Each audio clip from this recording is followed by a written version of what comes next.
तो गई, लेकिन वोट बैंक बचाने में सफल रही बीजेपी। भविष्य में एमवीए बढ़ाएगी शिंदे फडणवीस की मुश्किलें।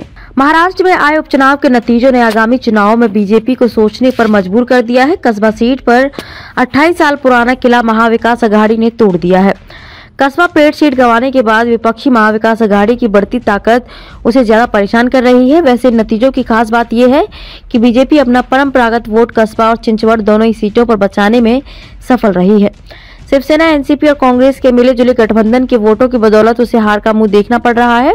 यह केवल महाराष्ट्र नहीं, बीजेपी के केंद्रीय नेतृत्व के लिए चिंता का विषय होना चाहिए। उत्तर प्रदेश के 48 सीटों के साथ महाराष्ट्र लोकसभा चुनाव का दूसरा बड़ा खिलाड़ी है।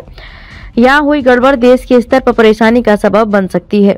चुनाव आयोग के आंकड़ों के अनुसार बीजेपी को दोनों उपचुनाव में 47% से ज्यादा वोट पड़े हैं। आमतौर पर इतने वोट किसी भी सीट पर निर्णायक जीत हासिल करने के लिए काफी होने चाहिए, मगर एनसीपी, कांग्रेस के वोट और शिवसेना, उद्धव ठाकरे की छिपी ताकत चिंता की लकीरें बढ़ाने का कारण बनी हुई है। देश के बाकी हिस्सों की तरह प्रधानमंत्री नरेंद्र मोदी का जादू महाराष्ट्र में भी असर करता दिखाई पड़ रहा है और शिवसेना, उद्धव का साथ छूटने के बाद अपने खुद के वोट बैंक में इजाफा करने में बीजेपी काफी हद तक सफल भी रही है। मगर दूसरी तरफ यह भी कड़वा सच है कि उद्धव ठाकरे के बिछड़ने की कोई पूर्ति महाराष्ट्र में होती दिखाई नहीं दे रही।